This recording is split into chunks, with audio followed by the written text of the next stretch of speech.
Welcome to a Vogue house review, which falls under a Cput residence.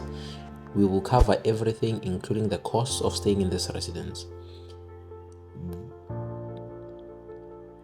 Upon the entrance of the residence, it's just a small door, and as you come in, there is reception and there is access control, meaning that you have to go in with a card which you would have been issued as you come in. There is two ways you can get into the rest of the building. It's either you take the stairs or you take the elevator.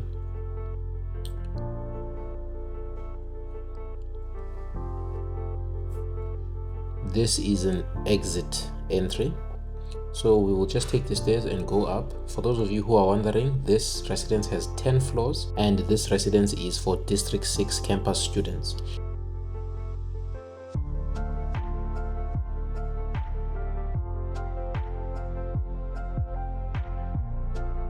This is the laundry room. Here you have your typical washer and your typical dryer. Each and every corridor does have this, so there should be enough for all students. This residence was converted from a hotel, and right next to the laundry you'll see there is a bin room. So for those of you who would say, well, what do you put into the bin room? Perhaps if you went to the stores, you would put some stuff into the bin. Let's see where the stores are.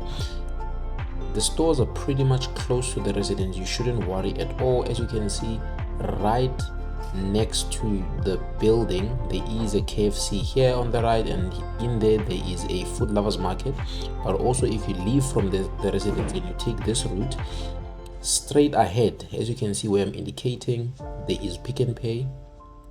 Apart from the Pick n Pay, there is a salt food market right there. And also here, remember this map is from 2017, but it's now already built. There is a coffee place, I think it's Seattle Coffee. And if you take this other route, then when you get to the station itself, there's so many stores in there. Everything you should need should be there. There is KFC, there's McDonald's, there's Spa, and the rest of the other stores, Petros, you can name all of them.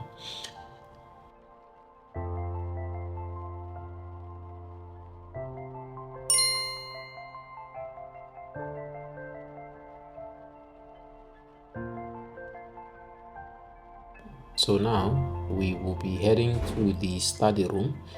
So the elevators do take you up to 10th floor, and then you need to walk up some more in order to get to the study area. The study area is also not that big, but it looks enough. I'm not quite sure about when it's exam season or anything like that, because when I came it was pretty relaxed. And just to give a little bit more info, the residence does have cleaners for the building but not for your rooms. So if you're in your room, you should just basically clean for yourself. And first years can stay at this residence as well. So it's first years, second years, third years, and I think fourth years as well. And it is only 15 minutes away from campus, so it's pretty much close. You should not be late at all.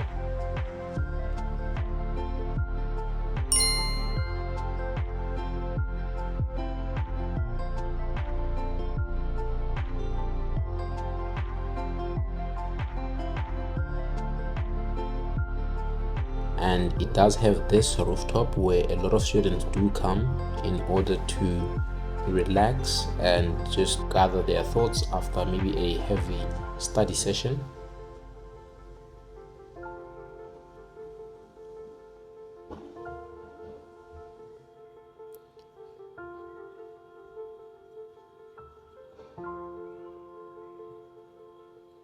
So the structure of the residence is that it's males from first floor to fourth floor, then it's females from fifth floor to 10th floor, for those of you who are wondering how the residence is divided up. So when you go into your rooms, you are given an access card also to your room. The access card does open for you at the reception as you come in, but it also does open for your door.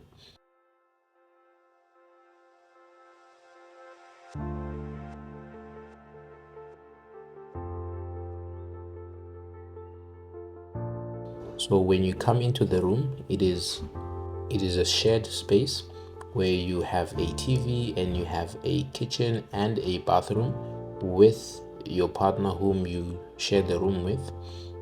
And as you can see, there is 2 beds there, and you have your chair and your table, and also your roommate also has their own chair and table.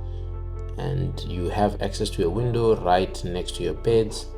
For those of you who are wondering how much it costs to stay here, it is about 69,000. So this was for the year 2024. I'm not really sure for 2025, but the prices were stated as such. And this is what the bathroom looks like. You just have your little shower and your toilet, and this space should be enough.